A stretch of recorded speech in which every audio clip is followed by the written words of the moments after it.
elevations to everyone in the collective.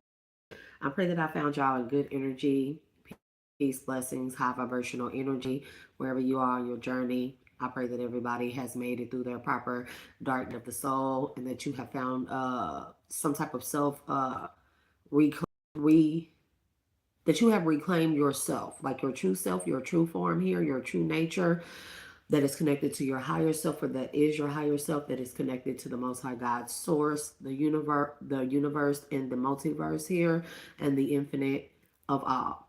Okay.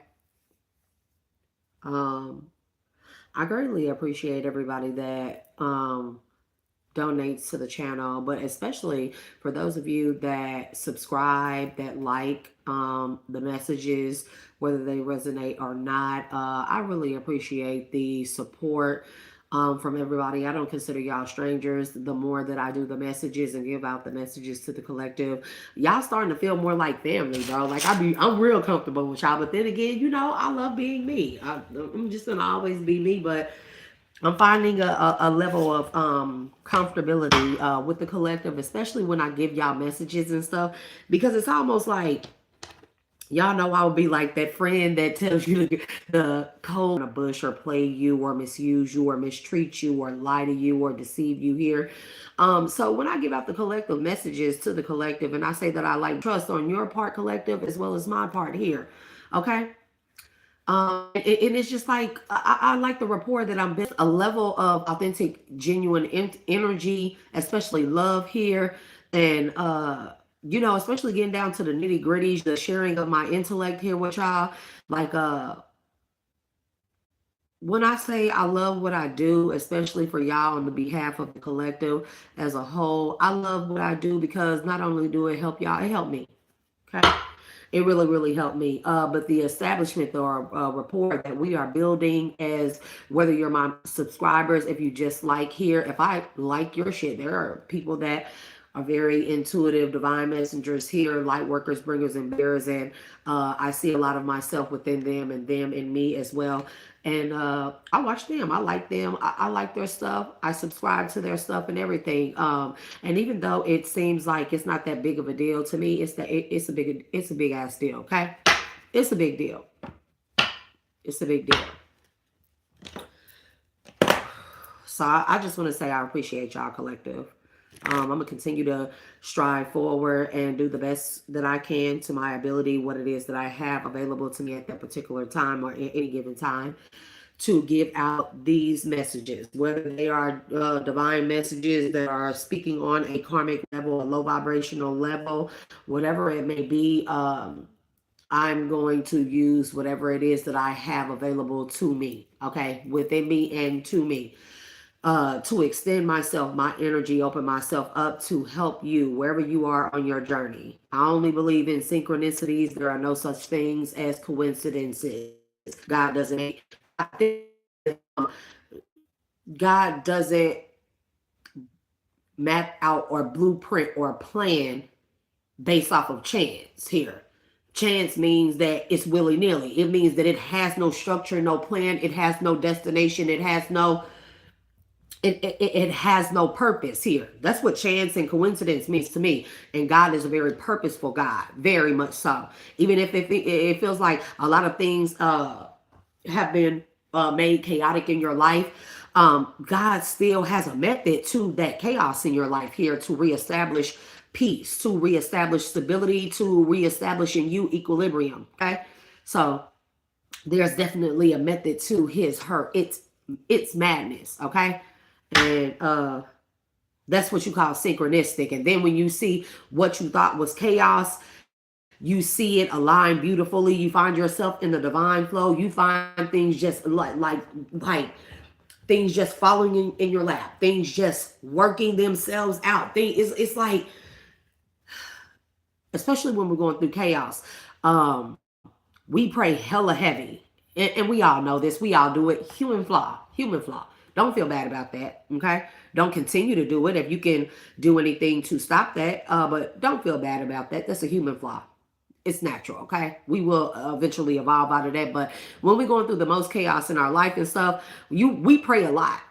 We on hands and knees, bend the hand and knees. We the most humblest of people, most of us, right? When we going through the most chaos in our fucking life, and we just feel like we're being punished. We just feel like that, we're going through karma here. We did something wrong, that God has frowned upon us for whatever reason, or we aren't pleasing to God, and eventually you come out of that chaos, and then you start to see things that you never even, the things that you were praying for during that period, the momentary period or long extended periods of chaos, you see them actually start coming towards you, actually start being given to you, being awarded to you. You start having a different sense of respect, but only after you have been placed. Some of us have to be forcefully placed into a state of humility, right? And some of us are just humble, okay? It's just in our nature. And if you're not naturally a humble person, it's okay.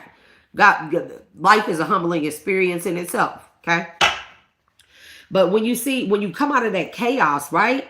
And you see all these beautiful blessings start to come towards you, they give the blessings, the peace, the abundance, the prosperity, the love, the everything that you have now been able to claim after you come out of this chaos. It allows for us to look back at them chaotic periods where we was praying hella heavy and we was like, oh, okay, now I get it. And now it don't seem so fucking bad, bro. Silver lining to everything. I give out tons of advice, all the time. And yes, I follow my own advice, and sometimes I don't follow my own advice. Okay? It's the truth. It's the truth. I would be a liar if I said I follow all my advice, because I can tell y'all advice and then I'm like, damn, remember when you told collective? Anyways, I squirrel collective. Nonetheless, another piece of advice that I always like to give myself, I remind myself of this every day, especially when I'm going through chaos or any type of negativity, but no matter how negative the situation, the experience is, when you find yourself coming out of that, you will learn to extract the positive message, the lesson, the blessing from that. We don't see it when we're going through it. But when we come out of it, when we come out on the other side of it, whatever it is, we definitely see it. And you gain a level of appreciation of whatever the hell you went through. You really do. And even in saying that level of appreciation, gratitude, stuff like that,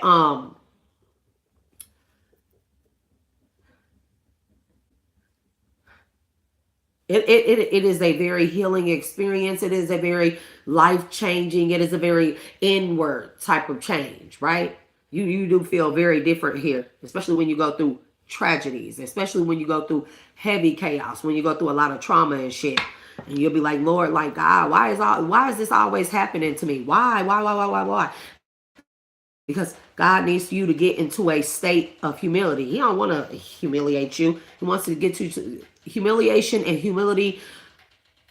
They go hand in hand, and we look at them on the frequency of polarity here. But God doesn't want to humiliate us. God wants to get us to a state. And if he has to tear us down or take everything from us, not tear us down to the point where we just never come back from that. But tear us down to make us anew, that death and rebirth energy. But a lot of times God have to get us a lot of us to the humble state, gratitude and appreciation. Okay, so you can realize that a lot of shit that you lost. We lost it because we didn't appreciate it. We didn't see its value. We considered that a small thing, an insignificant thing, a person, whatever the case may be. And God took all that shit away from you. Like, God, why are you doing this to me? We all do it. Hands and knees, boo-hoo crying. Like, what did I do wrong? Like, what is it that you want me to see? And God be like, I just wanted you to hear me. I had to take all those things away because you was out of control. You was a little bit beside yourself. You was smelling your fucking shit. Or smelling yourself. I think is what the older people like to say. Anyways, so I just wanted to say that. So as I give y'all out these divine messages and stuff, even if they are karmic, very dramatic, a lot of these messages be heavy. And that's because it be weighing heavy on your heart collective or somebody that's connected to you. It be a lot of heavy weight on a lot of people's hearts. And because I am this way, how I just explained it to y'all, right? I always come back to that state. I done been through tragedies, right? But I feel like the divine gives me some of those real heavy messages like that, and the pictures and the visions and stuff, because they know that I'm gonna, and it's not just me. There are many of you, but I will be the person that really can give it to you like it needs to be given to you. But I can also help you find take the positive energy or nature or message out of whatever it is that whatever message it is that I'm giving to you, especially if it's a real heavy one, a real heavy and dense one, right? So yeah, collective. Shared experiences. I'm very happy for those. I'm very happy for those. So, and it's the truth. Okay. Okay, I have several messages, but bro, I don't look collective. I'm gonna just go ahead and put this message out here. I don't know who, bro. I live in a small rural ass town in Deramont. I'm at my mama house because I've been moving my shit out of my other house. So I'm over here at my mama house. It ain't no fucking, it ain't no house across the street from my mama house. That's an empty ass lot. There's no house there, or there. It's my mama house sits right here on this fucking corner. Whoever the fuck you are in this motherfucking avalanche, this silver gray avalanche fucking truck, and you keep pulling your dumb ass up to my motherfucking mama house in front of her driveway, stopping, parking right there, blowing your horn like you motherfucking hunking for all your whores to come out, and then revving up your fucking engine. Sis, find you something to do, because it's the second night in a fucking row, and I know I'm not tripping. And if that's a scare tactic, it's just kind of like, oh, because I went outside and I waited on the porch, bitch, for you to hit the block. So somebody got a problem, ho, you better come knock on this door, but I guarantee you a bitch ain't gonna do that. You gonna pull up in front of my motherfucking mama driveway, and you gonna honk that horn like you ignorant and rev up that motherfucking engine like it's supposed to scare somebody. You ain't gonna never knock on that door, because it ain't no run up, get done up over here. It's run up, get body backed. Find you something to do, ho, bitch, nigga, whoever you are. And I ain't paranoid. I know what the fuck I'm talking about. There's no other houses in this vicinity right here. And you didn't stop at the stop sign. You stopped it directly in front of my mama's fucking driveway for the second night in a fucking row. I'm like, who the fuck is this outside? Like, I ain't got no niggas, at least no niggas that live here in town. And I ain't got no niggas that got a bitch. So, can't be that. I mean,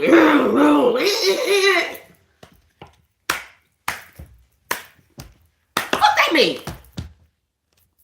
Moving on. Thank you. Next. Moving on. I don't know what the fuck these motherfuckers got going on, but bro, don't no motherfucker put fear in my heart. Ain't nobody gonna give me in a low state vibrational energy. Nobody's scared of you motherfuckers. Everywhere I go outside, all day, every day, I am by myself. A bitch don't walk up. They don't say shit. And y'all always clicked up. It's always 2-3 of y'all together. Shit, it be a bitch with 2 niggas. Whomever that is in that motherfucking avalanche. Again, gray avalanche. Dude, it's thick ass mud tires. It ain't no lifters, but it sit up kind of, it sit up. It sit up. It may not be gray. It may be like tan here. A lot of horsepower in that engine. That's one of the motherfucking engines you pull up. You put that bitch in park.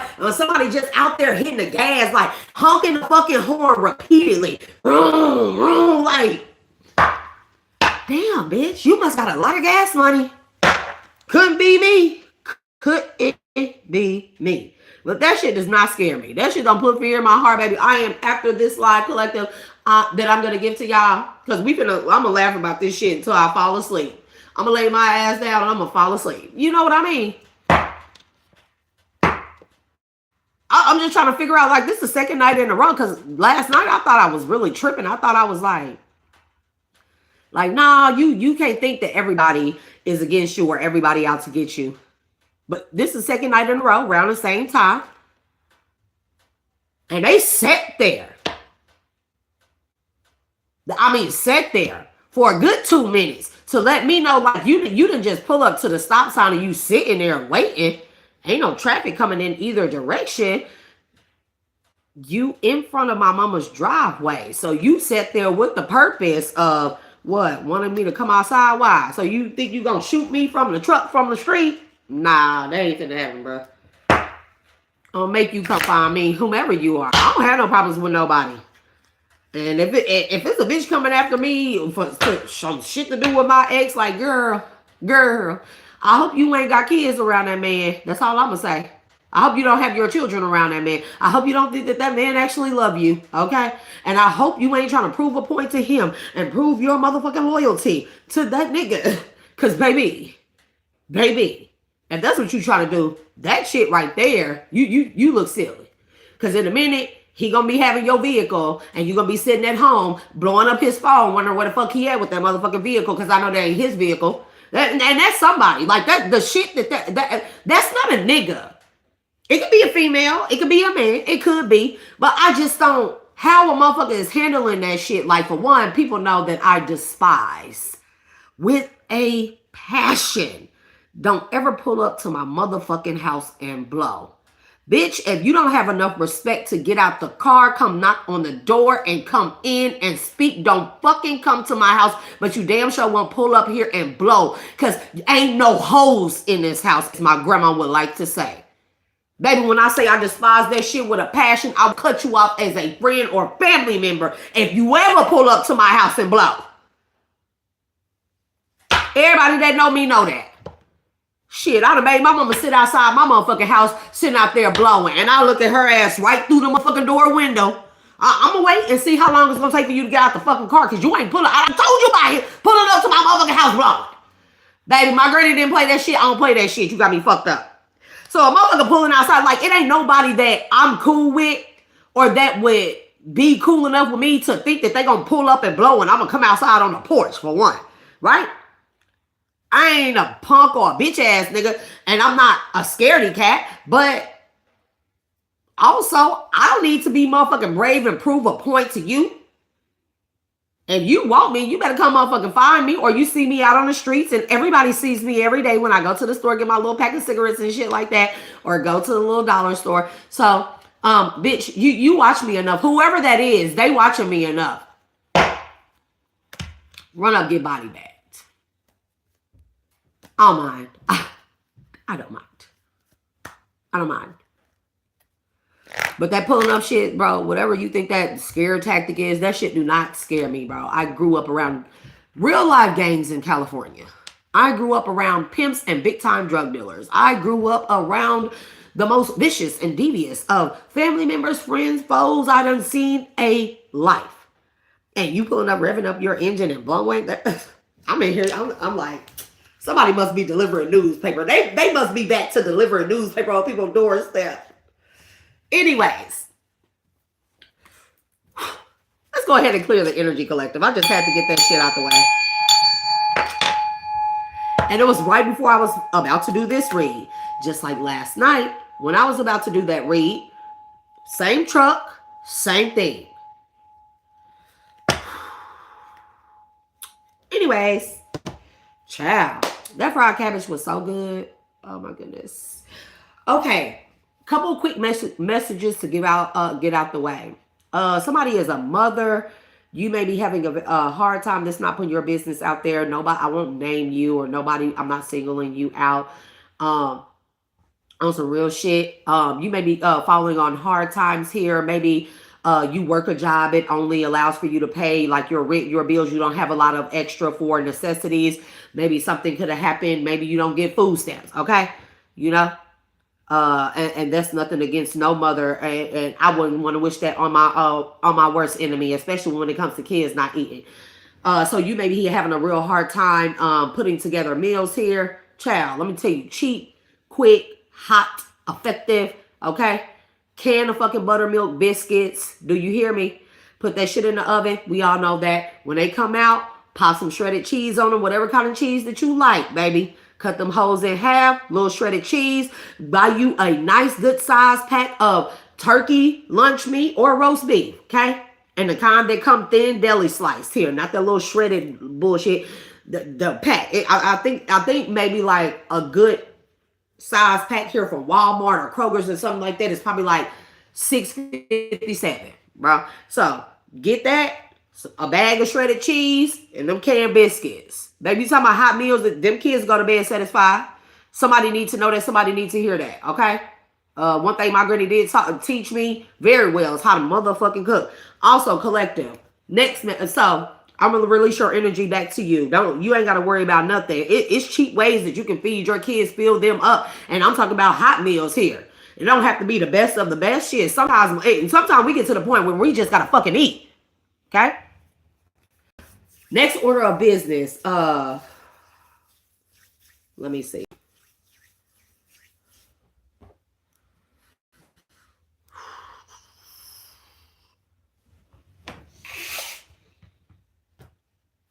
Okay. That's what I was going to talk about. I don't know what the fuck this is, bro. I went to sleep earlier and my dreams, I already kind of explained to the collective about like waking dreams, right? Waking dreams, okay?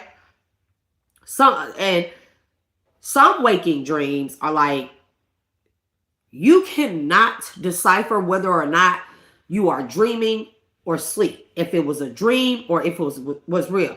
And I've been having them heavy along, bro, the deja vu for the past 3 days. Yesterday, somebody got busted by the feds. Facts. I had a deja vu moment pulling up to the ATM at the bank, okay? And there was a truck in front of me that I noticed, and then the area, and I said, this deja vu. When you have a deja vu moment, it is meant to awaken you to the details of what happened when you realize you're in deja vu. You're supposed to remember the details, what comes next, what happened, what's significant about what it is that you remember about this deja vu moment. So somebody got raided by the feds yesterday. Facts, okay? A detective been watching somebody, a person or a group of people here. They got raided by the feds yesterday. And I don't know where this is and in what respect. That happen all the time. So, that's really, very wide range of who all that could be or what area that could be from, okay? Deja vu been crazy. And again, the waking dream. So earlier today, I took a nap, right? And listen, parents of small children that go to Head Start, pre-K, daycare, and early elementary age, but all elementary. Make sure every day, whenever you can remember, wash your kids' hands, keep their mouths and stuff clean. It's finna be a pandemic-like outbreak of hands, foot, mouth. But this some shit I ain't never seen nothing like this before, bro. Because in my dream, I was looking inside the kids' mouth. I don't even want to explain it, but it's going to be the worst hands, foot, mouth ever. Mind you, we're going through a flu season. We're going through freeze warnings and shit all over a lot of different places, especially Arkansas, Texas, I think Louisiana, Mississippi as well. Okay.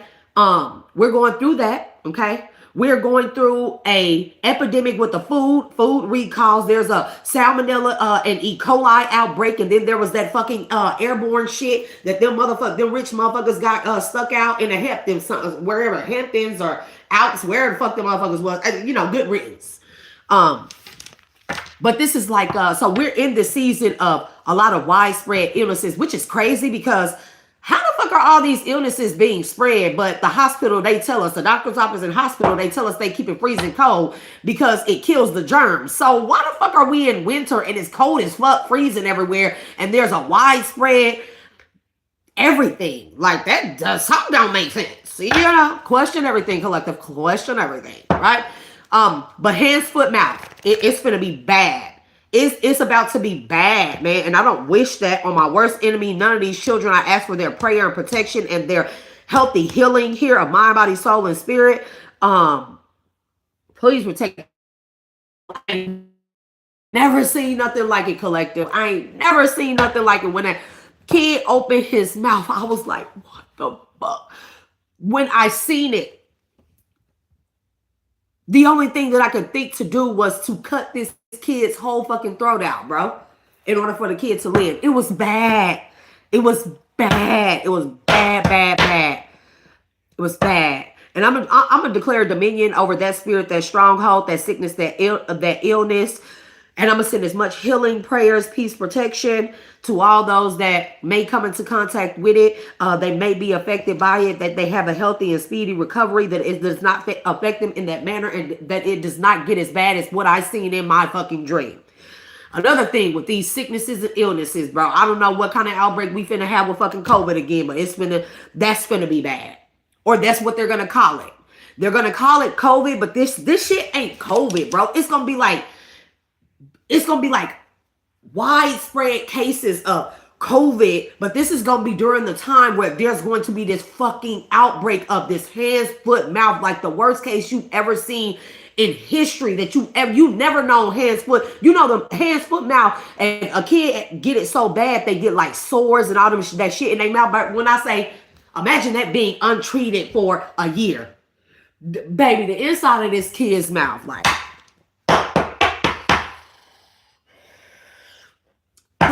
so with these sicknesses and stuff, right? Because I feel myself, even though I went to the doctor, I done took all the man-made medicine, I just take all my vitamins, I'm trying to be active, drinking a lot of water, I'm trying to intermittent fast and shit like that, cleaning out my system. And I feel myself getting sick all over again. I'm like, bro, ain't no fucking way. I ain't going. So the divine gave me a remedy. Any and all of us can do it. It's very cheap, inexpensive, and sometimes it's free depending on where you live. Collective, start making a lot of cabbage and a lot of greens. You hear me? Okay. You want some nice flavorful greens. Don't nobody know how to cook greens. Get you some mustard and some collard. That's what my granny liked to her mixture of greens she liked to do. You know, I get some smoked turkey tails. Don't get them big old fat smoked turkey tails. Get them ones that's the nice average size here. Very cheap. You can get a pack of smoked turkey tails from a grocery store for about $3. Okay. A lot of places, cities, rural places, even big cities, they have a lot of community gardens. Check them hoes out. A lot of farmers market. Greens and cabbage is inexpensive. Eat it. Okay.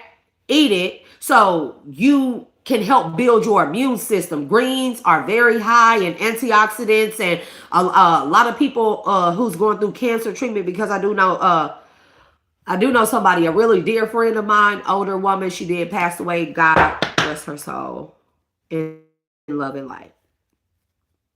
Real near and dear good friend of mine, but when she was going through her cancer treatment, she had her own garden, she grew her own vegetables, but greens are very high in I don't want to say amino acids. It may be amino acids, but it's something else, but they are very iron deficient here. Okay, very naturally iron deficient. This has also helped people during these cold months who have anemia or anything like that. Again, I'm not a healthcare professional. Please always consult with your family doctor and or practitioner prior to taking only my opinion about these things. Okay.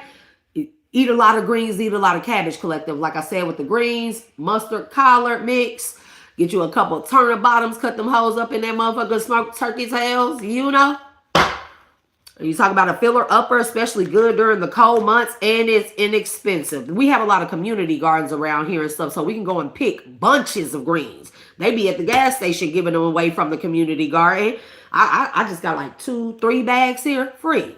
You know what I'm saying? And even if I would have to go buy them, inexpensive. Always make sure that if you get any type of cabbage or greens or anything like that, even your turnip bottoms, if you want to add turnip bottoms into your greens, okay? Just make sure that you rinse them very well and get rid of as much of the pesticide spray as possible here. Those pesticide sprays, bro, they have so many carcinogens in it, cancer-causing chemicals, okay? Carcinogens, right? Anyways, somebody needed to hear that. Which brings me to my next order of business. I gave out a message yesterday to a particular person who has been given the divine gift of being a herbal remedyist. Okay, we know that the big pharma, they don't like those. You know, they don't like those at all. This person could be very. We if you listened to my live yesterday, you would know this person. Anyways, there was something here about derivative extraction from a plant here. Okay, so anyways, I have a message for you. I have a very important. Somebody very specific, collective. I have a message for you, but I can't give it out here on the collective.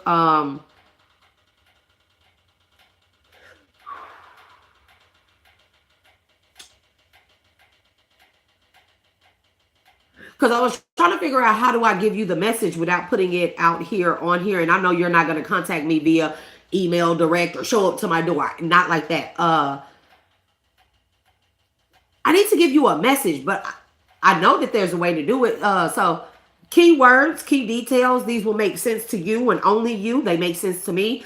When I was given these messages, and this is about that plant, that very rare species of plant. This is about the extraction. This is about the investors.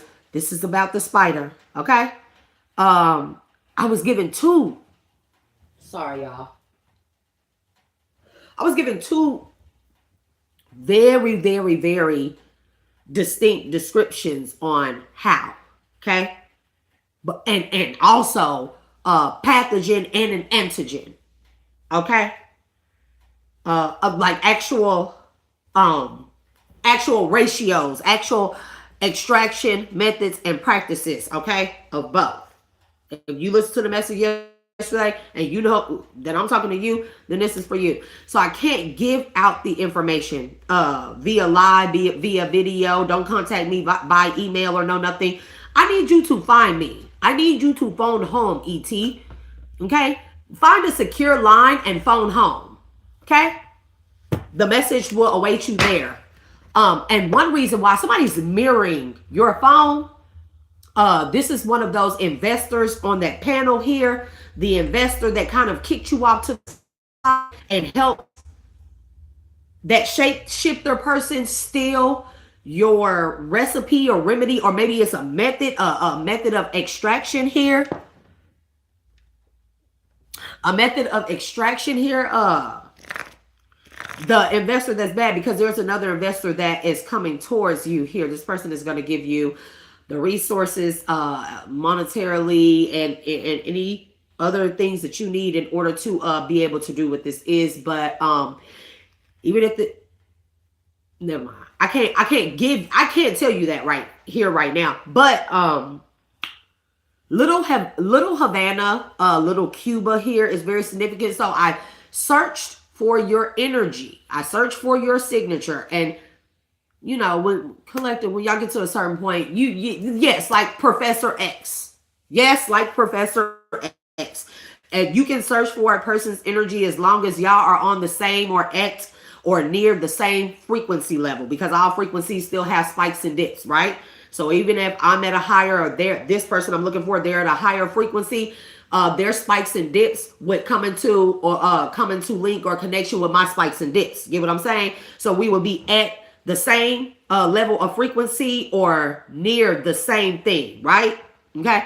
So when I searched for your energy, what I found was very significant an emblem here.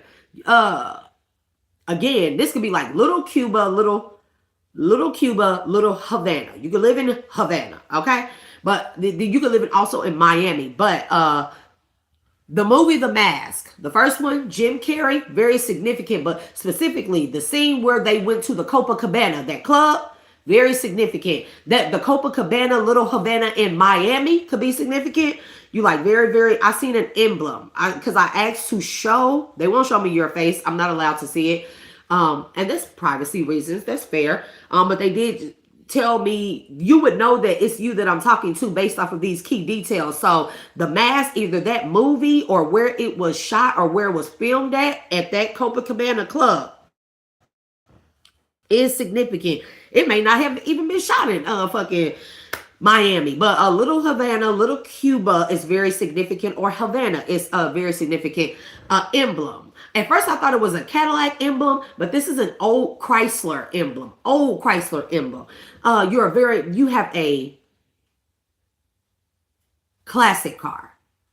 Harlem Nights era. I don't know if that was what, 1930s, 40s, or something like that. But some a classic about in that era here, a Chrysler, and it wouldn't be like a hard top. This would be a convertible type. The color is not white. The color is not cream, and it's not yellow. Okay. Okay. Yeah. So you're gonna know who it is that I'm talking to here, and it's just gonna make sense to you. And also, what Spirit is telling me right now, those may be like, how do I give out this message without? Okay. So whomever I'm talking to about this particular medicine, an antigen, and sort of, it's not even a pathogen. This is like if you were to create this medicine, this would be like, it would cure a lot of things, right? But also with all cure, like sometimes cures are found by mistake because somebody has mistakenly mixed the wrong things together and made a fucking a pathogen like type of thing, right? Like, I don't know how to explain it. A lot of cures are found on accident. But with the law of polarity, I feel like you're very smart. I don't have to tell you, like, go into detail about this, but universal law of polarity, one of my biggest favorites laws. With one, you have to have the other. But I already provided you with the knowledge of both. Okay? I already provided you with the knowledge of both. Okay? So if you want to know how to hone in so you can get the direct messages, whether it be from me or the divine is telling me those key details that I gave you. Those are codes. Okay? Codes for you to phone home. Okay? For you to phone home to get the ray. Got it? Got it. Okay. But there is somebody mirroring your phone. It's the shapeshifter person that stole your method. This is like an extraction method that you created on your own here. Very delicate extreme measure, Very tedious. Like this takes an immense amount of patience. Your extraction method. It has never been seen or done, but again, trial and error. And some people happen upon methods and certain things by trial and error or by mistake,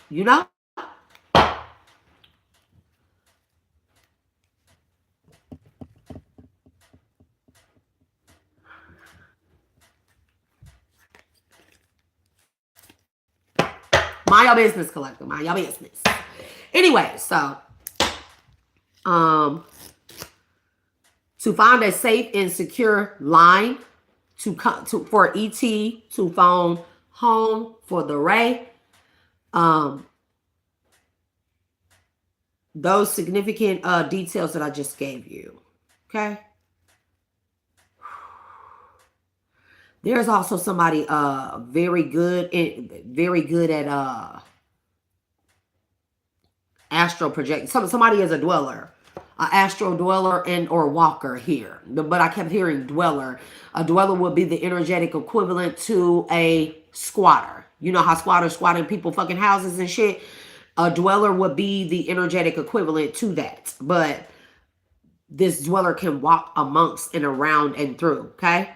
You have a dweller, okay? I don't know if it's coming through your mirrors. You may need to Palo Santo sage your mirrors here, or you may need to throw them away altogether. Only you're gonna get the messages you asked, and the answer will be given to you. But there's something about a dweller here. I kept saying it, and it's a masculine energy without a shadow of a doubt.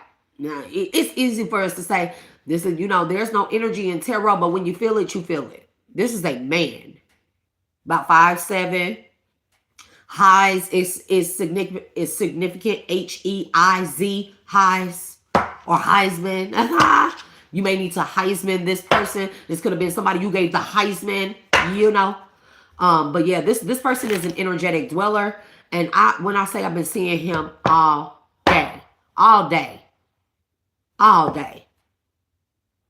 And he is a dweller. He is a roamer of realms or something like that. This is a real good, a person that has the spiritual gift, a high vibration, a highly skilled gift, spiritual gifts. Because some people that's dark and that dwell in the darkness have spiritual gifts too, collectively. Don't forget that.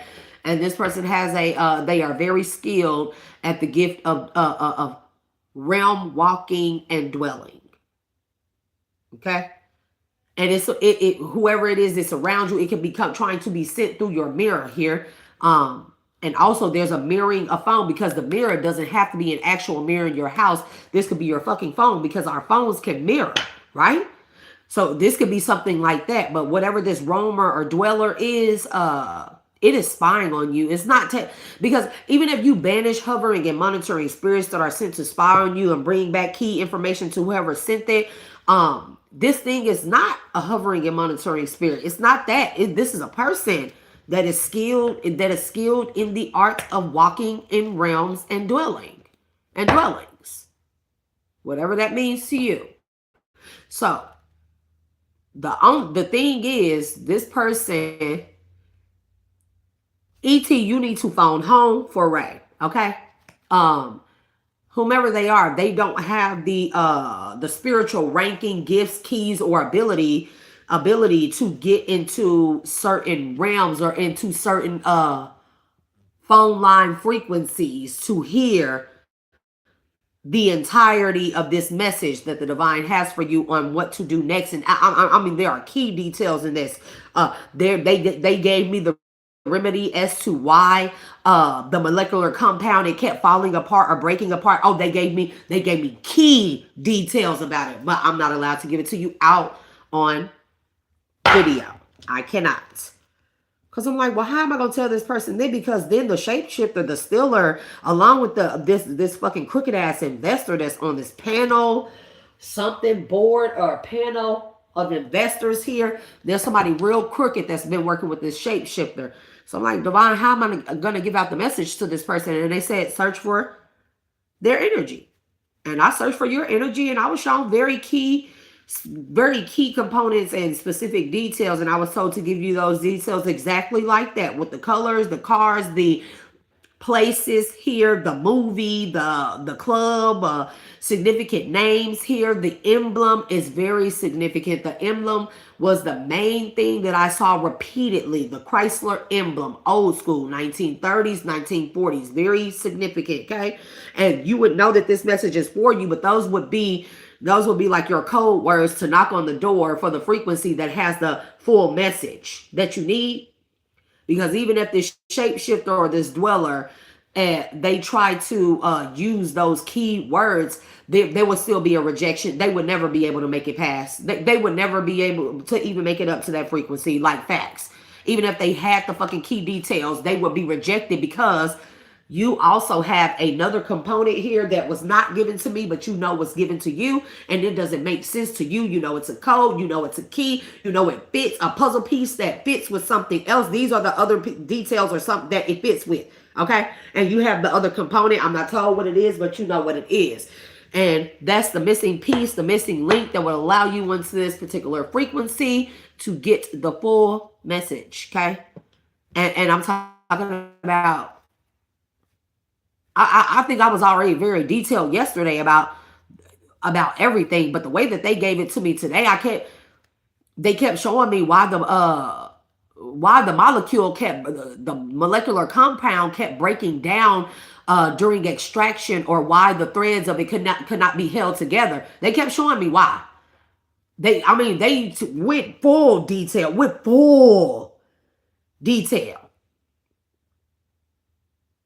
And then they gave me the opposite. If this would be a cure, they gave me the, never mind. So you do what you want with that. Was that the third or fourth message, collective? I told y'all I had a lot of fucking messages. A lot of fucking messages, bro. One, I ain't gonna never be able to get better or past a certain level of fucking healing if I don't quit these fucking nasty ass cigarettes. I already know. I already know. And if anybody be like, well, why do you still smoke them? Have you ever tried? Never mind. Never mind. I'm gonna let you figure that out.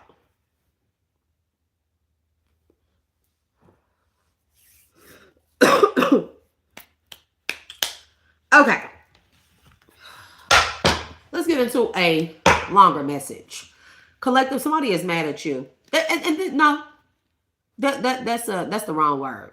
This person's not mad at you. This person is more so mad at themselves, hurt of you letting them go. They're hurt about you, not only about you letting them go, but they are hurt that you had the courage to go on some type of vision, some type of quest here, or follow a vision here. This could be your mission here in life. This could be one of your key missions in life. But you had the courage, and it probably hurt you very much so to let them go. But you had to follow or you chased the vision, and this vision allowed you to have some type of true clarity and freedom. It also afforded you a lot of this person has seen a huge transformation in your life, in your physical state and in your spiritual state of being as well, even in your money. Okay, and this person is pretty upset because you let them go. To follow your vision. They didn't want you to go, but also they weren't ready to go on the vision quest or chase the vision that you were chasing after. It possibly could have been a mission that was meant for the two of you to go on, but this person wasn't ready. And they expected, because of your level of love for them, that you would just stay back with them and wait around in karmic energy and cycles until they got ready to. But the vision on the quest would have passed you up by then, okay? So you have to let this person go, okay? Also, this person, the last argument or last conversation that you may have had or that this person may have had with others about you, is this person feels like that if you're a woman and you have the courage to let this person go and you chased after a vision here, and then your vision came true, and then they seen you become abundant and fruitful here, with letting them go and chasing this vision, they that because I'm trying to figure out a way to say this. Like, you very, whether you're a masculine or feminine, but heavy feminine energy, you're in your divine feminine sensuality, okay? You very much so, okay? You could be in your soft girl era like a mug, and you could be the type of woman where you are very powerful here, and you have mastered your light and dark, your masculine and feminine side, right? Quadrants is significant. I don't know why I heard that, or quads. Anyways, fitness as well. This person felt like that because you love them so much, that them being the man and you being a person that was very much so, you embodied both, you mastered self, that you may be a woman that likes to submit to your man. And this is not no weak shit. You know, for any karmic feminines, like, I never submit to a man. Independence, and you can be independent. So to some of us, that is a fucking turn on, to be able to submit to a man that is safe, secure, balanced, okay? Peaceful, loyal, honest, you know? That's a fucking turn on. Like, shit. Whew.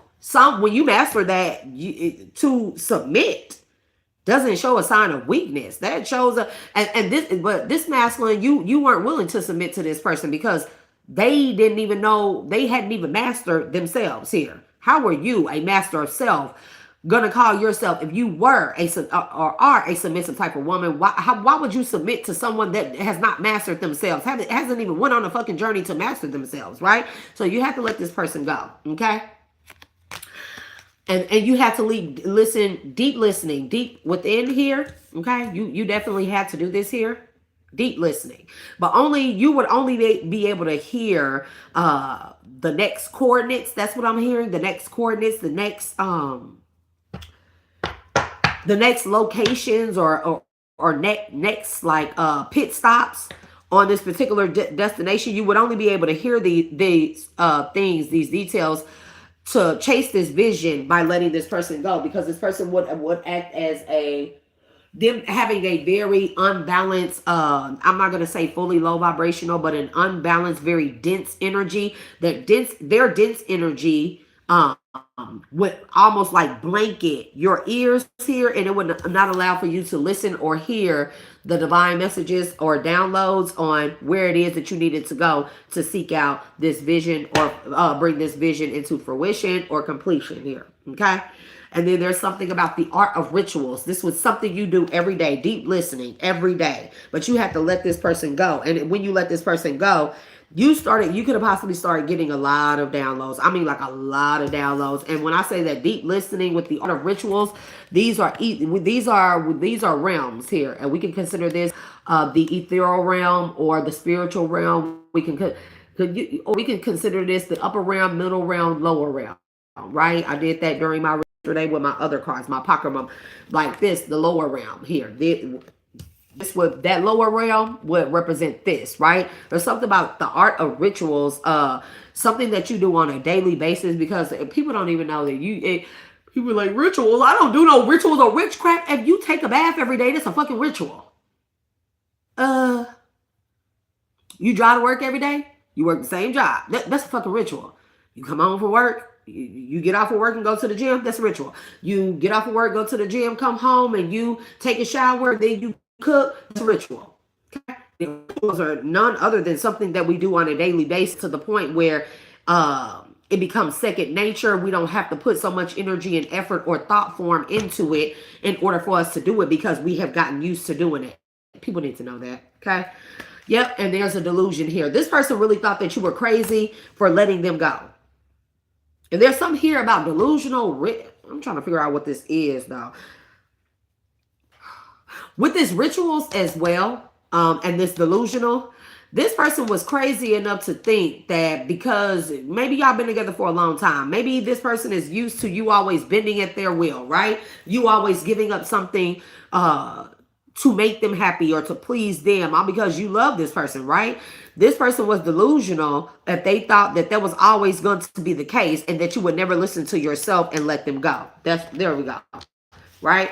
And this person also had like they're not misogynistic, but this, again, if you're the type of woman you like to be submissive to your man, or you have expressed that to this person here, this person felt like that because they were the male principle, just because they're a man alone with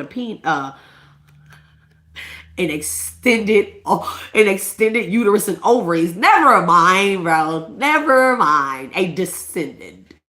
But this is the type of person that thought because they're the man that what they say goes. Especially if you're a woman that want to be submissive to your man. But what this person then realized, them being a man was not enough. With that delusional, the male principle, this person is realizing that them being a man alone in their physical form was not enough for you, okay?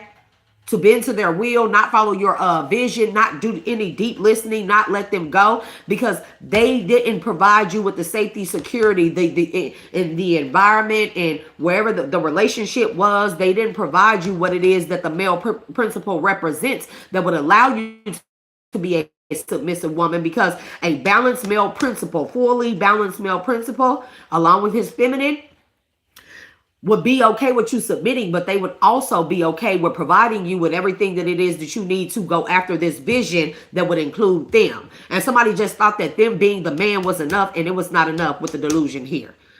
And they were used to you always bending to their will. And they were crazy to think that it would always be that way, okay?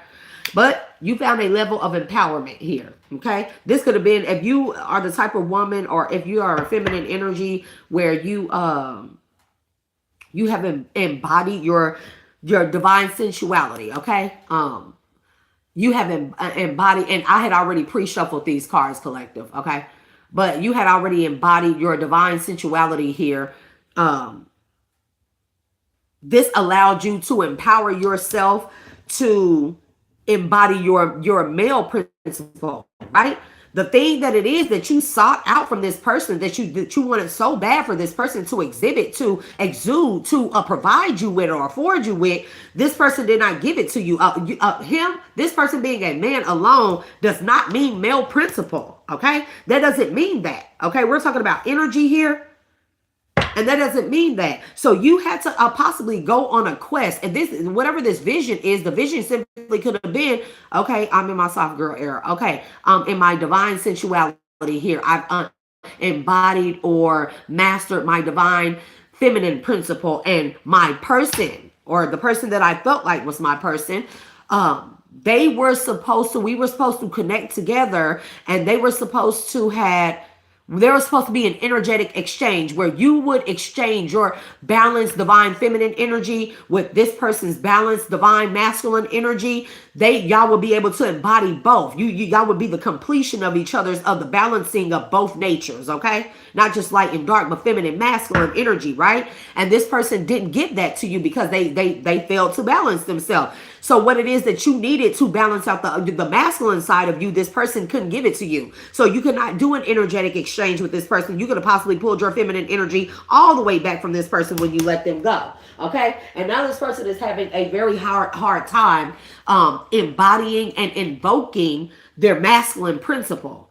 This person is having a huge wake up call with this delusion that it's like looking in the mirror and saying, I look like a man, but I don't feel like one, you know? And this is not to emasculate anybody or anything. This is kind of like, this is what this person has went through, okay? And so although this person does see why you let them go here, they just don't like it. Somebody been playing Giveon all day. All day. 2 songs. I done broke your heart, baby, once before. I don't want you back. Yeah. Just gonna let you know. He said, whoever you get with, he basically saying, I'm still your best. That's a downgrade and you know it. I'm still your best. So this man is still like, I don't know if you got with somebody else or they think this here. This person feels like that person is a downgrade and you know it. So that was a one Giveon song. And if this person broke your heart, they said that they done broke your heart, baby, once before. I don't want you back. Just gotta let you know. You say my love is bad, so you let me go.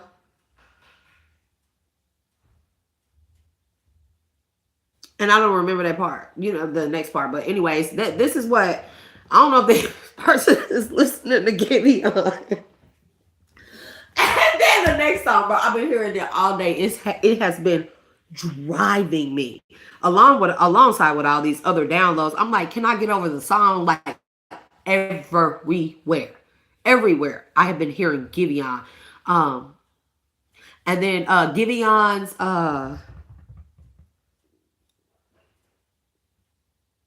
Like I Want You and Lie to Me. Lie to Me. All Giveon songs. All Giveon, whoever. Child, this person could be boohooing and crying.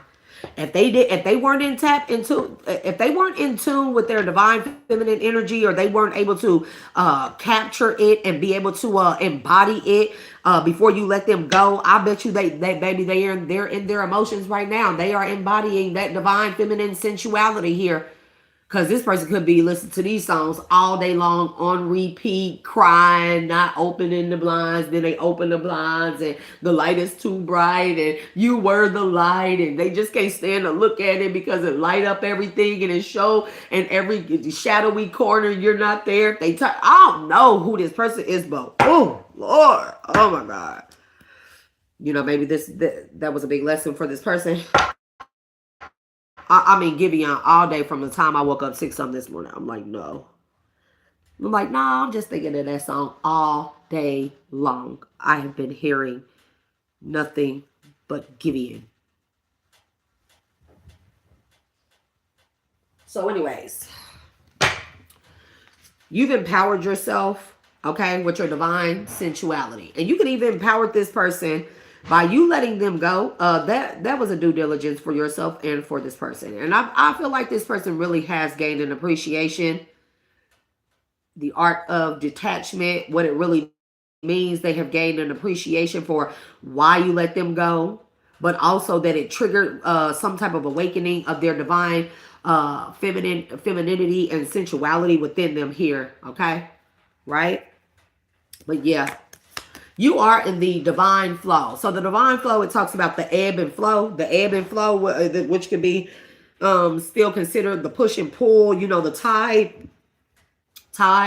moon, hella moon, divine feminine energy, moon, it brings in it pulls out the tide and it brings the tide back in and stuff like that. That's the ebb and flow. That's what I'm getting from the divine flow here. Okay. So there was like a push and pull with you and this person, but the moment that you let this person go, it like snapped or severed something where there was no longer a common denominator of something that you would pull on, they would push on, or they would, y'all would both be pulling, or whatever the case may be, right? So there's been a severing of, and this don't always have to be an energetic cord. This can be an item. This could be anything. This could be a strong bond, a wordless bond, a pinky promise. It could be anything like that, right? But there's been a cutting of, or a relinquishing of, or even a whole getting rid of a common denominator between the two of you. And this is one reason why you probably, this could be a child. I don't know. Okay. It hasn't been made clear to me here, but you definitely are in divine flow and liberation type of energy, right? So this person is very hurt. They are very hurt. Okay. They just thought that, and I'm going to tell you the truth. I just feel like that,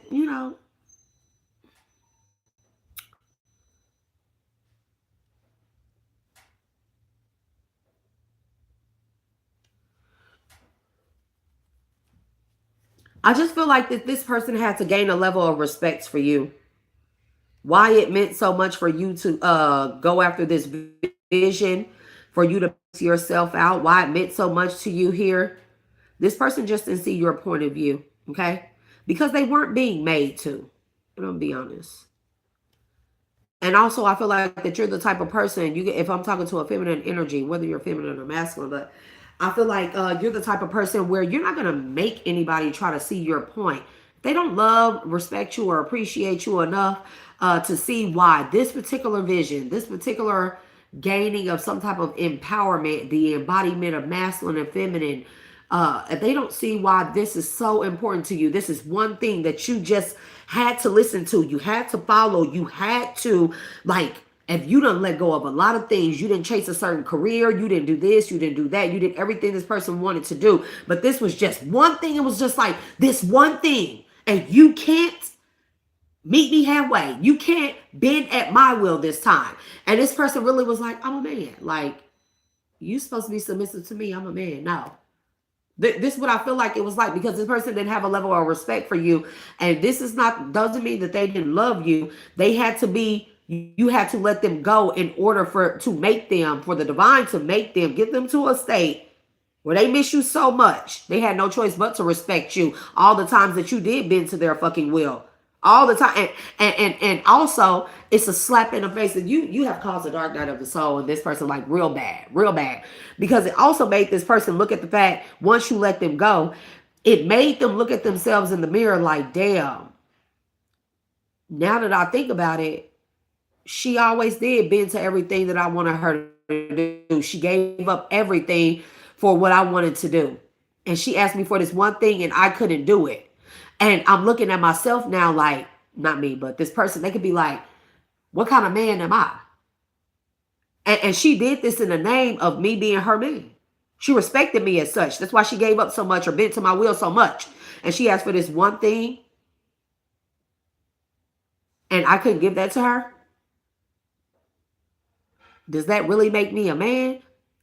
So you really have caused a huge change, a huge pivotal energetic shift within this person.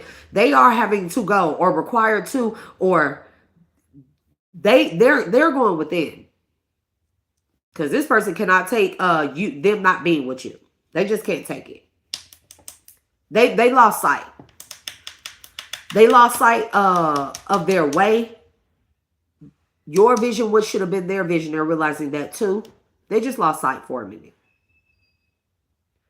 The letting go of the liberation, it was necessary. Okay? Yep. You calling me? No. It's bedtime. Okay, the heart's wisdom. Okay? With that liberation. Yeah, be hard. Yeah. I'm telling you. The heart's wisdom. That's giving me the heart wants what the heart wants here. But sometimes our vision, our dream, our spiritual connection to our higher self, a higher purpose here, a destiny. Sometimes, man, there's a tug of war between the heart space, who and what we love so much, and what it is that we know is better for the benefit of us and others later on down the line. It's like I was saying in the beginning, like we'll be going through all this chaos and stuff, right? A lot of times we go through a lot of chaos because there was a tug of war between our flesh and our heart, right?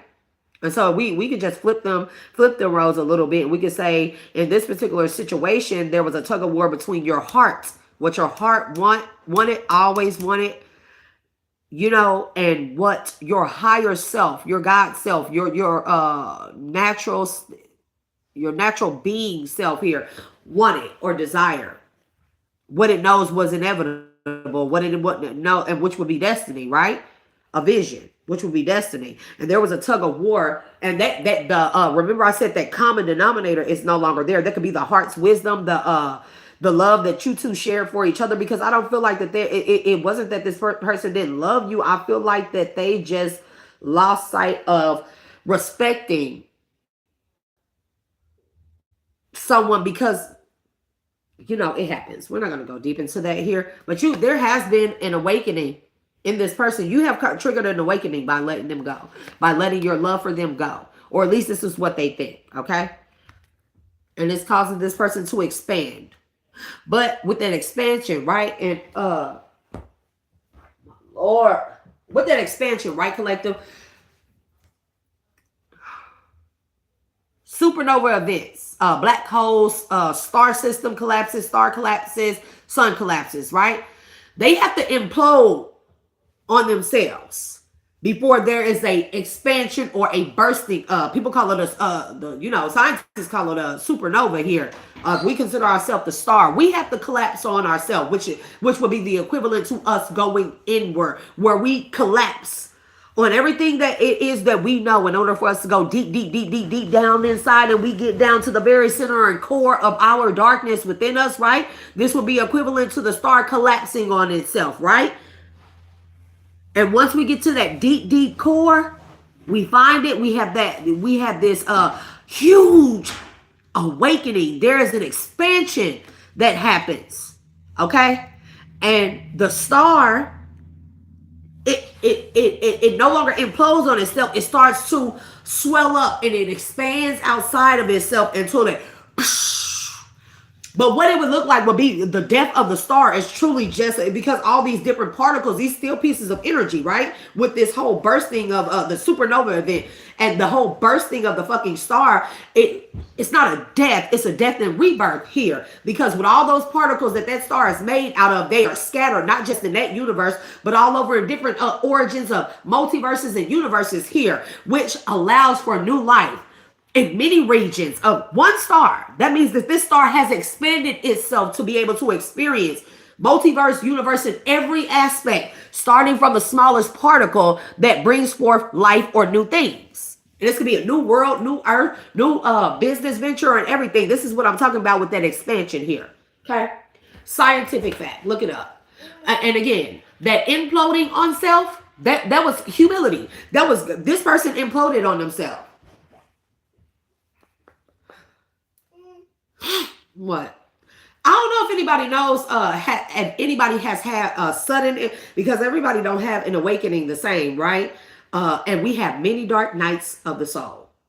Never mistake that. We always have dark nights of the soul for one reason or another. Okay? There will always be an ebb and flow within us. There will always be an imploding of, an expansion of, beyond the force field that once bound our old shell self. And this expansion, it goes beyond this fucking force field, this old shell of self. And when it gets past a particular field and it goes outside into the uncomfortable, the unknown bounds, it will explode, right? But this is the equivalent to death and rebirth, bro.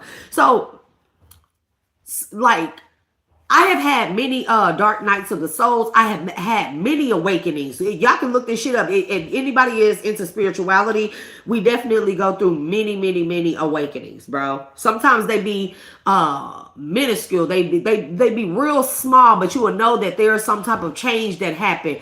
And sometimes they will be big and drastic. They will make you feel like, what's wrong with me? Like, they will make you feel like you are fucking... You just gonna burst into, you just gonna have a fucking spontaneous combustion of self. Them be the real heavy awakenings, them real heavy expansions, them real heavy ascensions. Some people go through it, some people are kind of like, some people go through it like gradually here, okay? And some people, they are made to, they bullshit off enough. They will go through an extreme shit. And this is almost like the shock factor of the body. It shocks the body in such a way where it just... And I've had that one. I've had the gradual one. I've had the one that has taken long periods of time. Ones that have felt like I have expanded or that I have ascended to a certain level, or I have went beyond my present self, and then it feels like I'm being pulled back to a karmic cycle. But that's normal. These things are normal. The cycles of awakenings and ascensions and expansions are very different. None of them will ever be the same, but we will constantly go through these things. Okay, sometimes more drastic than others, sometimes real small, but we will still know that there is a change that has occurred. Okay, somebody went through the drastic, quick. Somebody went through the fast track awakening expansiveness. And somebody feel like that they are freaking losing their mind without you. But not just without you, they are freaking losing their mind because they know you're their other half, and they know what it is that they really need that would have ease. I feel like I'm talking in riddles sometimes, bro. And I'm pretty sure I do. Or circles. They know they need you, especially going through this fast track awakening, expansive awakeness or awakening, right? They need you now more than ever. They need that divine sensuality because it hurts. Some awakenings hurts. Collective fast track ones.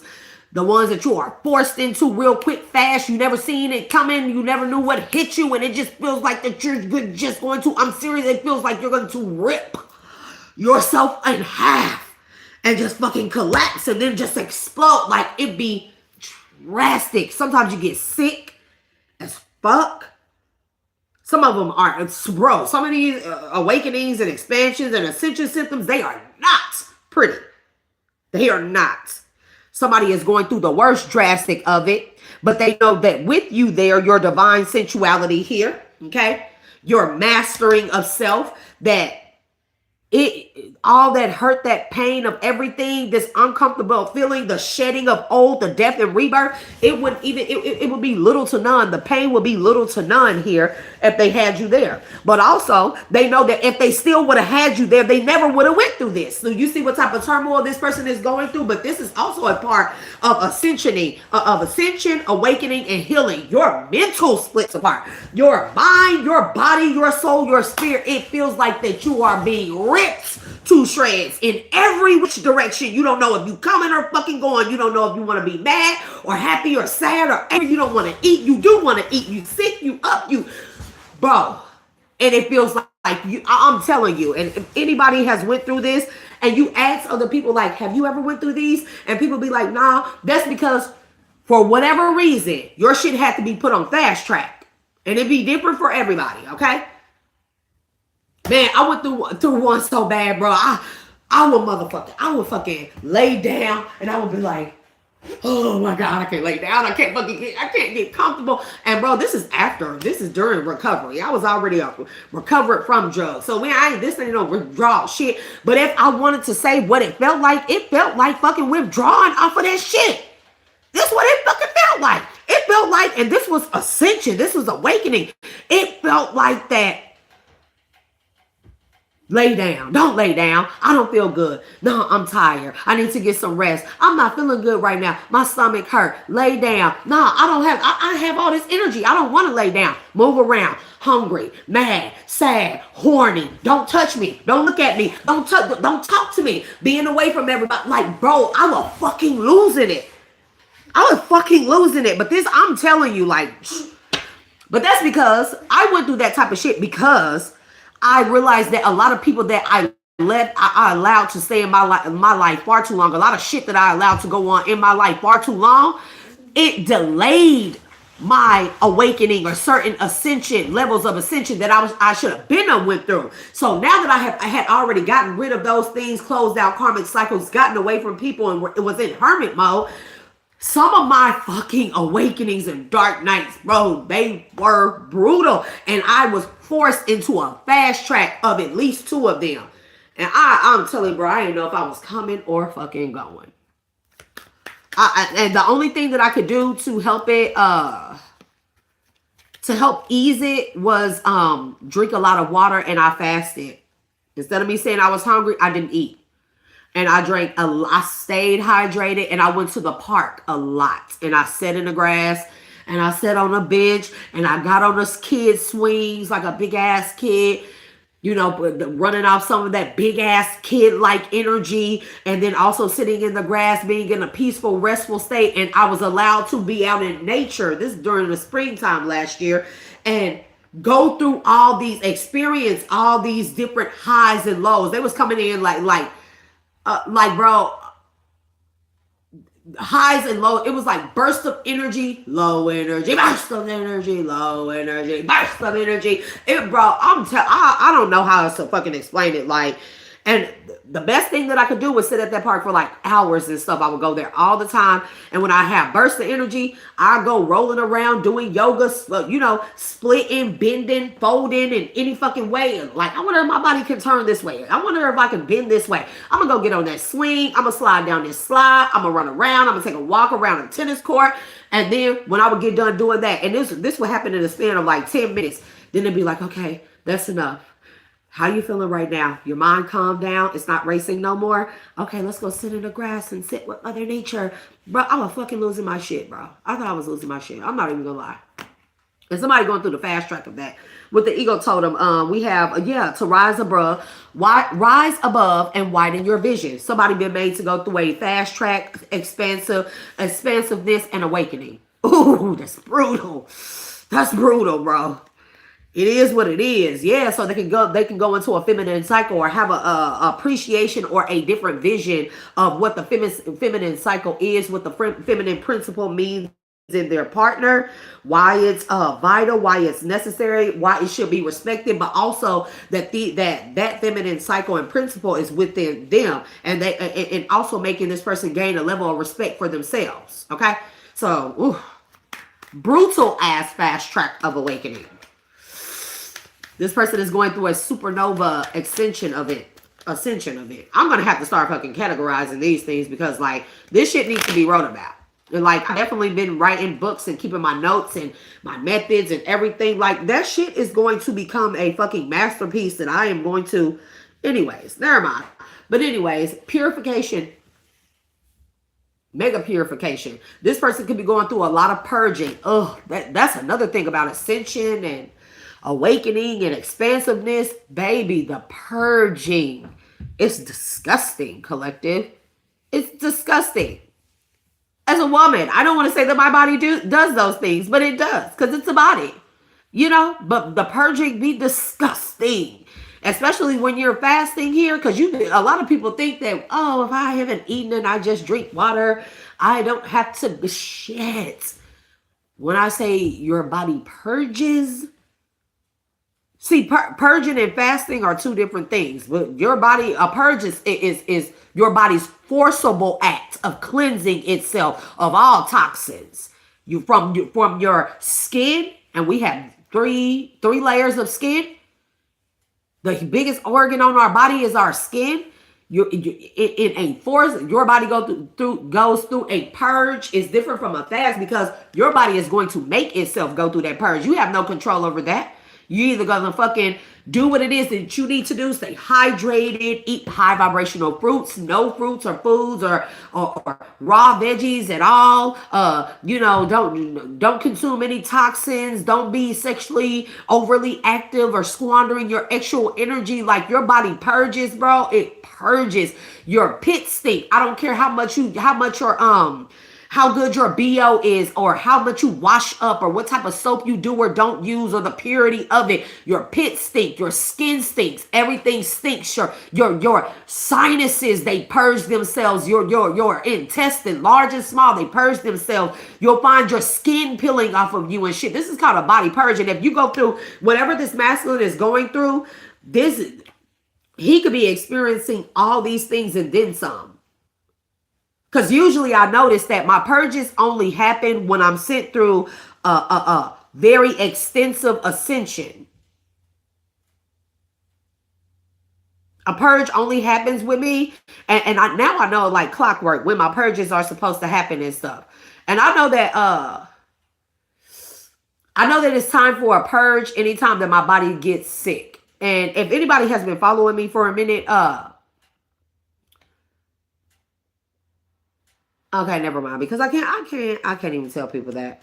But like clockwork, I know when it's time for my body to go through a purge, and I can't contain myself. Yes, I go to the restroom 400 million times a day, whether it's to pee or to number two. And I hate to say that because I'm the type of person who like to pretend like, no, I'm a girl. I don't do number two, so I don't know what you're talking about. But yeah, I definitely do. And my body gets sick. Like it get real sick, but like during the time of purge, perfumes, nope. Take a lot of spiritual baths, drink a lot of water, drink a lot of, I don't even drink Gatorade. I drink Pedialyte mixed with my water. I do lemon with my water, lemon and lime with my water, and Pedialyte, okay? That's the best thing that I can do. Go stand out in the sun. Go stand out in the grass barefoot, which is cold outside. I don't want to do that. But I'm just saying, like, purge. I don't even, after I take spiritual baths, I don't use deodorant. There's no, and this is not me trying to say I'm unclean or unhygienic and stuff. I just don't use deodorant because it just does not work during purges. When I'm fasting, it works, right? But during a purge, shit. When I say a purge is your body pushing out any and every toxin in your body. Deodorants have toxins and chemicals in them. Get over it. It's the truth. Lotions, everything. Now, one thing I will use a lot during my purges, but all the time, but especially during my purges, is oils after my bath, particularly grapefruit and lemon and neroli oil and stuff like that. Stuff that's real high, has a high absorbency, high absorption rate here. And that's it. I put oil in my hair. I don't wash my face with soap. I wash my face with a lot of my spiritual bath products. Let's just say that. Okay. I cleanse my hands a lot with my spiritual homemade remedies. I cleanse my third eye. I put this shit in my hair. I cover myself in bentonite clay. Bro, I'm telling you, like, I cover my whole entire body with bentonite clay. It's the only thing that helps some of the symptoms subside, because you don't know nothing like a spiritual purge, bro. People don't know nothing like a fucking spiritual purge. This person is finding it out. This is like, if this person ever like to, and let's say this person had an addiction of gambling, right? That would be an addiction of some type of financial imbalance or instability wound that they have never healed, possibly from childhood or whatever the case may be. But that also it triggers certain chemicals or certain chemicals and certain reactions within the brain, right? That gambling, it has now become an addiction, right? When your body purges, shit. Okay. When your body purges, and it will purge a purges. Mental, physical, spiritual, emotional, sexual. Okay, it's all those things. This person like to drink. They go through this purge and their body is purging and they just don't, they just one drink and it just helps subside. It keep me from missing collective. Like it help me at least sleep better. Shit, that person take the drink or two. Your body be like, I know this nigga didn't. Like, yeah, we better let them have it. Like, oh, you think you finna sleep? Like, bro, this, I know I sound crazy, collective, but this be real life shit. This be real life shit. My daughter gonna say, my 16-year-old daughter gonna say, she gonna say, what? All you do is fast and eat rocks. I said, fasting has this. Yes, you do. You be going outside, getting rocks off the ground and eating them. I was like, no, I don't. Yes. All you do is say that you're gonna fast and you go outside and eat rocks. Man, I don't eat rocks, bro. But she thinks that that's what that is. This shit hella funny, bro. Hella funny. Bro, this person going through the ringer. Collective, all I can do is tell you to keep going. You're on this extraordinary path here. Very extraordinary here. But you wouldn't have got here if you wouldn't have let this person. And not only that, this person wouldn't have got to where they are or where they're going or on their journey had you not would have left them. And I don't feel like that this is a forever bye with you and this person. This is a forever split. I feel like that this person will be behind you shortly, or they will be coming alongside you shortly here. This is why a person was also forced into a fast track awakening, a fast track expansiveness. Okay, so they can have time enough to go through this, and they've learned the lessons that they needed to learn and see what they needed to see, right? And they want to be reunited back with you. Period. They want to be reunited back with you. They just don't see life without you. They just don't see how this person feels like moving forward. Life is not going to be as extraordinary or nowhere near extraordinary, okay, without you. They also don't feel like that they're going to be extraordinary or anything worth anything if they don't do this, if they don't make it through this and catch up with you. The key thing here at Collective is you did what you needed to do. This was the hardest thing. I feel like this was one of your big tests here. The push and pull, the tug of war between your heart and your spiritual vision of higher self connection. Extraordinary with all potentialities here.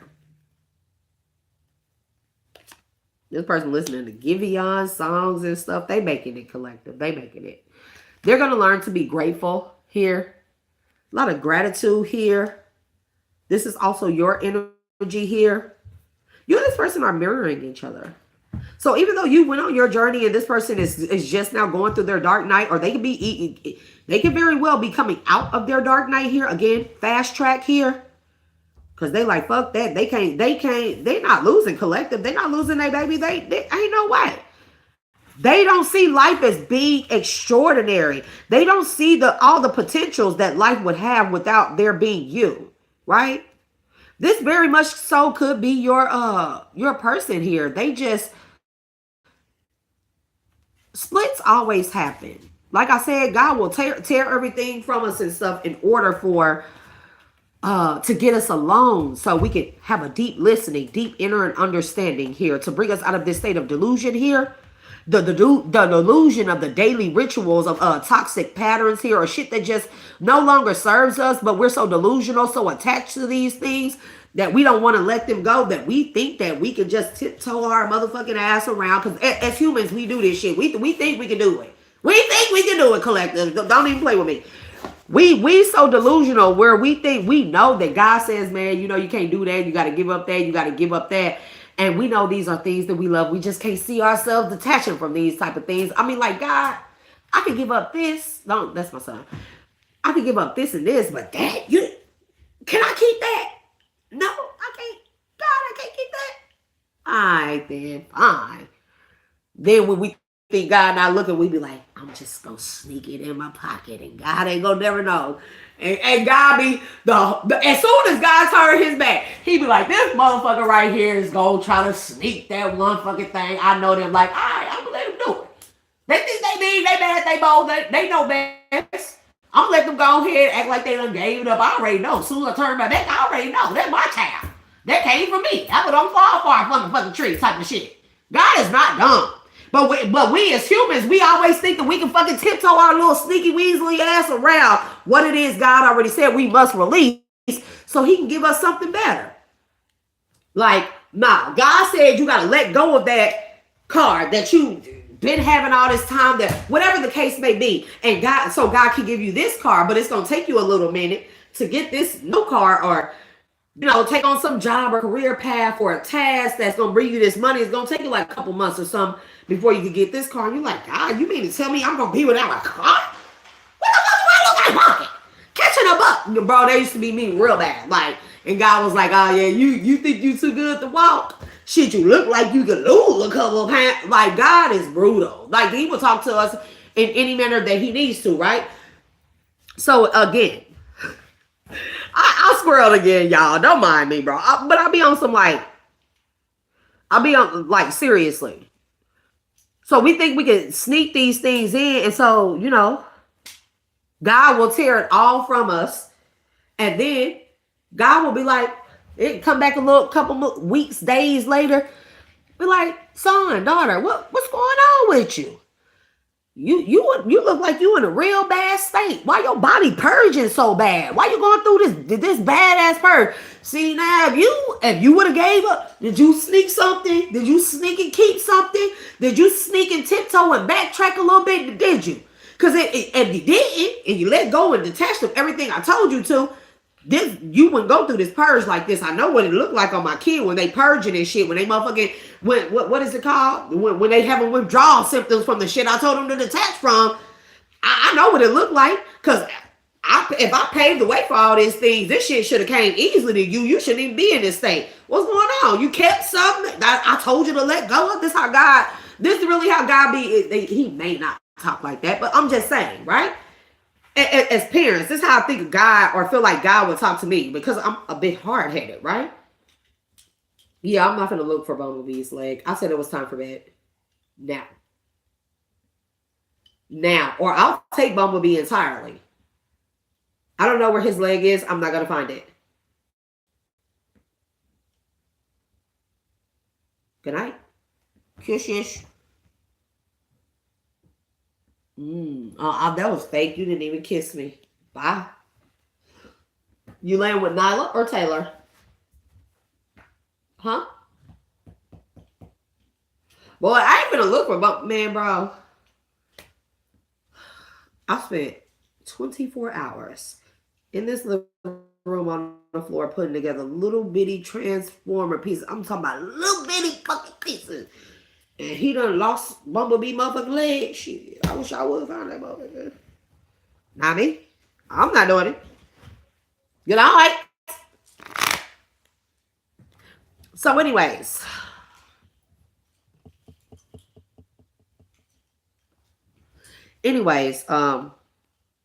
So, gotta be like, okay, well, go ahead and give it here. Whatever it is that I told you to get rid of, give it here.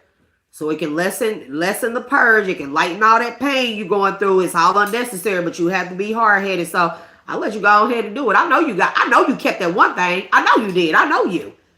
Give it here. And you go ahead and give it up. Like, yeah, you're right. I was being hard-headed, sneaky, and I was trying to keep it and stuff, dad or mom or whoever.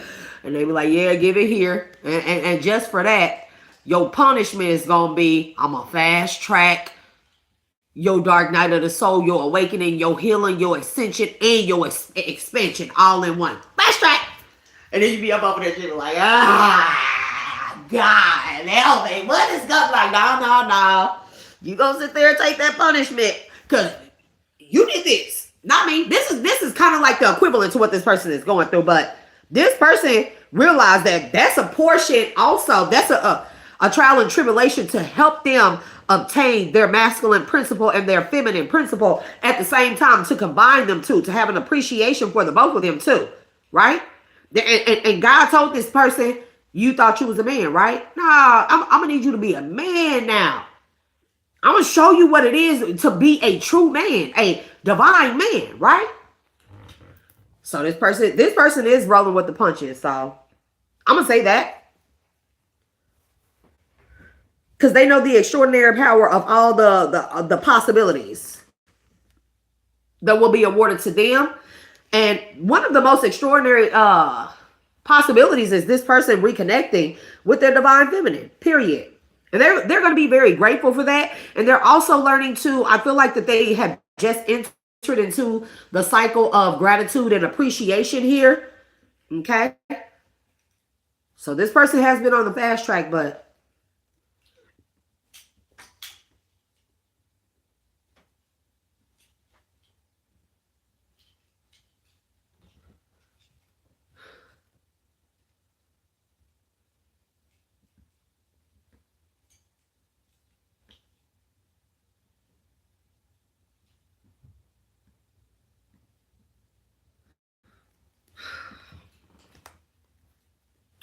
yeah, to gain personal power.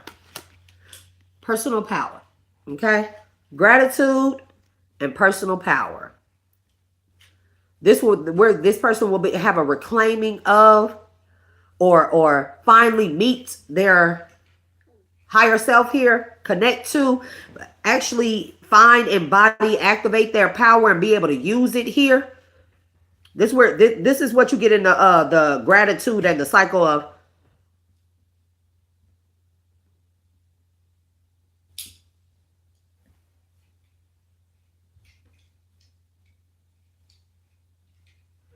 In the cycle of in the cycle of gratitude, you get a lot of rewards in the energy of gratitude. Okay, it takes a lot to get into this energy of gratitude. I'm not even gonna lie. That's why I said I like to give out the messages to the collective. I don't give a damn how long the lives are. Shit, y'all cut them off, come back, watch some later, and watch the rest now, whatever. But I love giving out the messages to the collective because I learn a lot through y'all messages, right? uh it also be confirmation for me in certain ways, but also, like I said, I'm the type of person where I'm able to allow people to see the silver lining or bring out the positive in any situation, right? As we can see, this started off in a certain manner of a person letting their person go. Okay. And it was very hurtful. We know that. This is how it started off. Remember how I said in the beginning, it starts off as something chaotic, feel like something we can't get through, and then we make it to the other side. See, this is the beginning right here is the chaotic state where God makes us make a big sacrifice. And we're not talking about human sacrifices and animal sacrifices for you sickos out there, okay? This is like God having us in the most humbling, chaotic experiences and lessons and tests, right? And this the time we be on our hands and knees like, God, please, I love this person. Please just help them change. We pray like, I don't want to lose this person, right? And this feminine had to let this masculine go to her. That was the chaotic moment. That was a humbling experience, but she knew that she had a greater purpose. She knew that she must go. She knew that if she didn't at least try, she would be a failure to her and this masculine. But also, in this very moment, when she had to let this masculine go, this could be the love of her life, that looked like to her breaking her heart.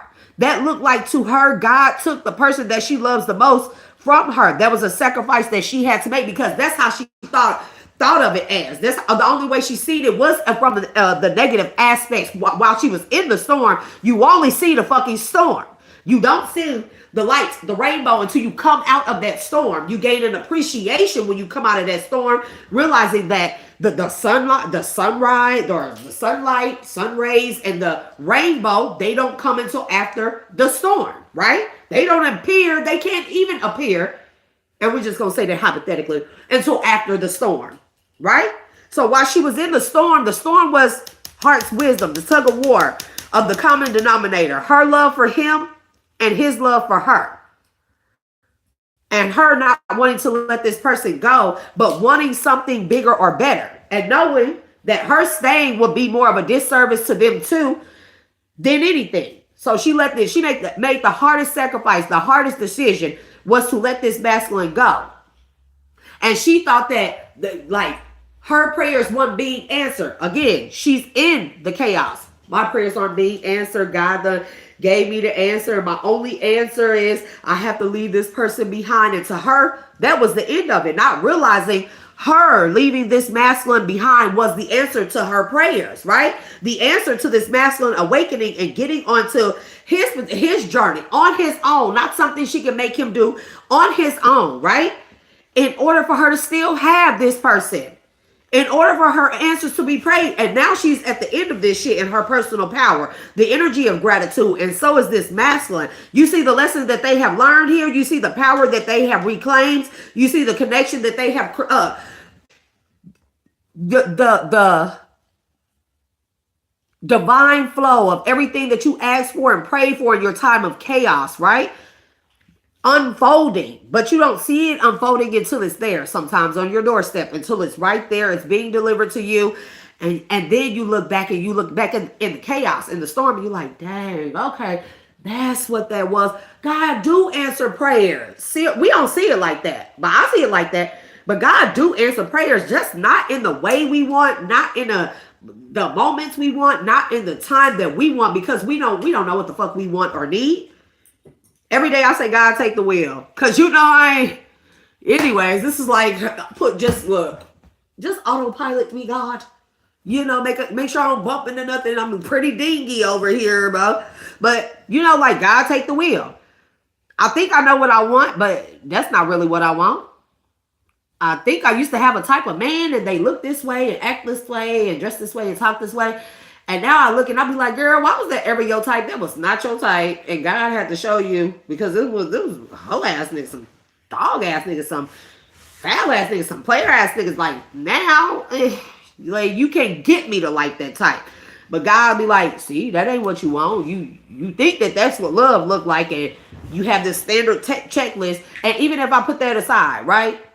And I say anything else in my life, God, I want this, I want that, I want this, I want that. Remember, I don't know, I think it was Joyce Myers. And she was telling people, teaching you how to pray. Instead of asking God for specifically what it is that we want, we ask God to give us or provide for us what it is that he knows that we absolutely need, what is best for us, because we don't know what the fuck that is. We never know what it is until we get it. And we be like, oh, I never thought about it that way. I never seen it that way. I never found myself being interested in this, in that manner. I would have never looked at this. But now that God has given it to me, that I was really selling myself short with that, whatever it may have been. So there's an ending of the energy. So whomever this divine feminine is, you're masculine. And I'm talking about not right behind you, but this like you going to be one day, you're in this energy of gratitude and personal power.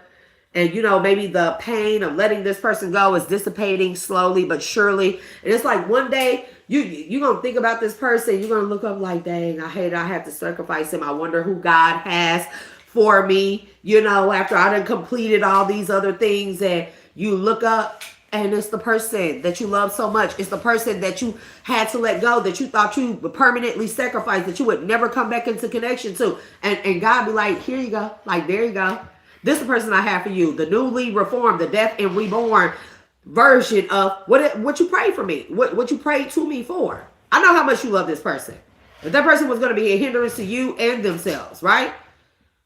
Like you just wouldn't hear me. Deep listening. Deep listening. I needed you to let that person go. You weren't hearing me. They were never going to be good for you in that moment, in that chaos, in that time here.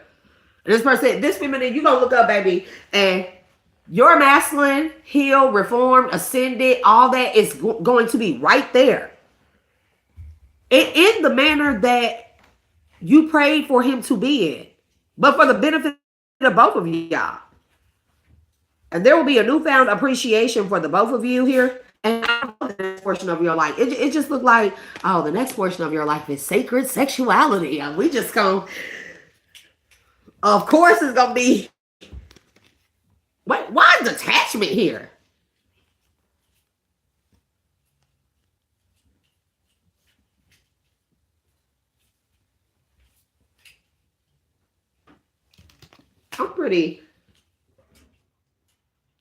I'm gonna just have to take this freaking nose ring out because it's just not gonna work.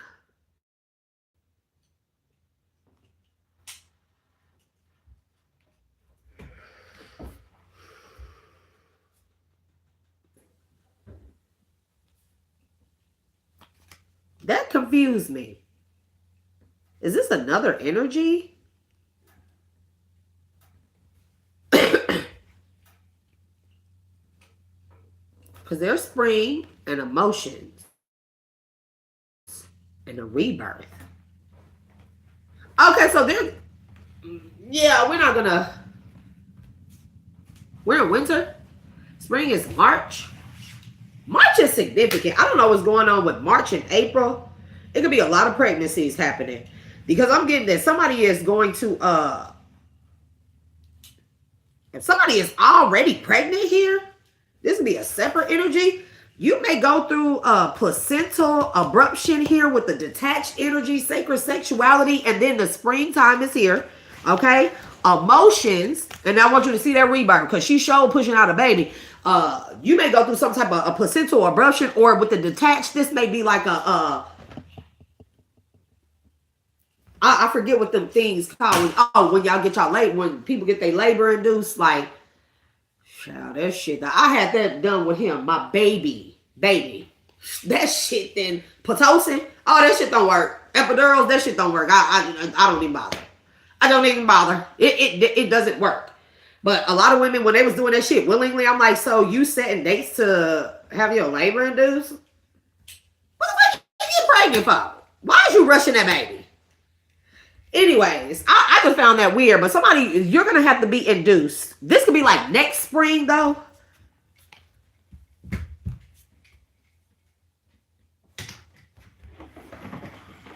Now, child, something about April 23rd of this year. You could be pregnant right now. I don't know if you know this or not. This could be one reason why you're in your emotions here. You could be pregnant right now. You could be pregnant with twins. And we know twins, technically, you carry them for about 6 months because of the amount of weight and heaviness it puts on the mother's womb and all of that. And they induce the mother. You can be pregnant with twins, child. And there's something here about having to induce you April 23rd, okay? That's why you hella emotional. I don't know if you know, you probably like 3 months pregnant right now with twins. So this for somebody. This is for somebody.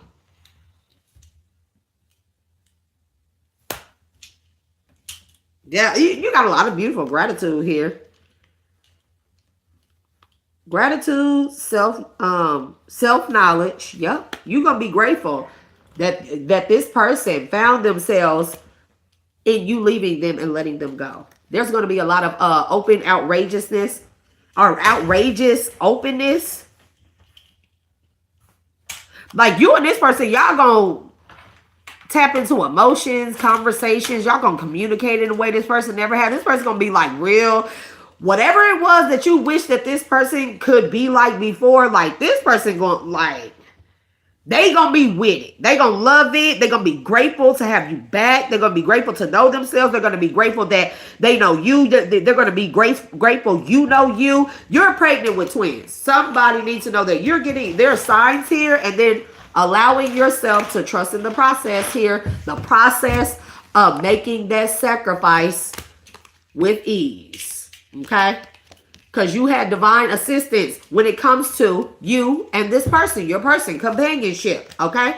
And that courage, it took a lot of courage. It took a lot of courage. The coyote totem states, show humor, laughter. Wait. Show humor. I need glasses so bad. Show humor, laughter. Oh, show humor. Laughter is your medicine. Remember I said that after this is said and done and y'all back together, like, this sorry y'all, this freaking nose ring, like, it keep turning in my nose, like, jeez. But yeah, you pregnant. Somebody. I cannot make this shit up. There's like receiving and labor and delivery or receiving or some shit like that. Receiving blankets, work here. But I want you to look at this great mystery. You see these? You pregnant with twins. Somebody pregnant with twins. Okay.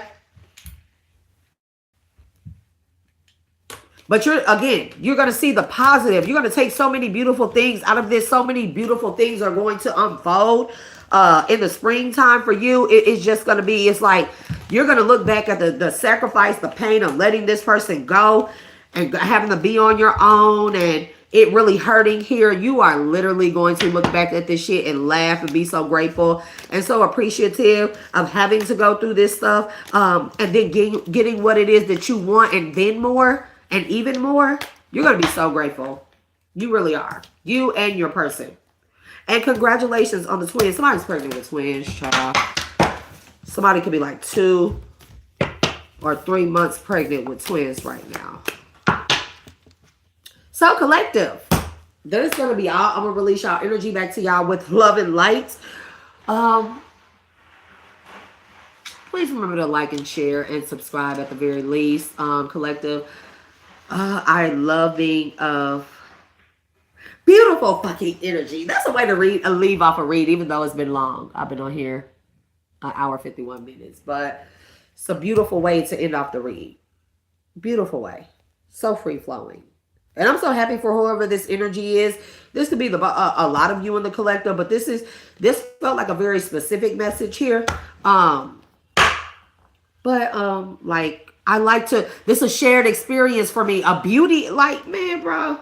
I don't know how people can be haters of shit like this. I'll be so fucking googly and giddy and like, oh my God, man, for real. Anyways, collective, I love y'all, and I will see y'all on the next one. And as I always like to say, don't let this world define you. Define yourself like I define me, because I am your girl, Shay, the dual alchemist, your dual nature being. And I love being of service to you, collective. I'm going to release all energies back to the respective with love and light as I close the portals to and from my energy, including all doors, windows, and the healing and sealing of all cracks and crevices to my auric field and subtle bodies of all known and unknown sources and forces, seen and unseen, named and yet to be remembered. Ashe, so might it be, and so it is. I will see you guys on the next one. Peace.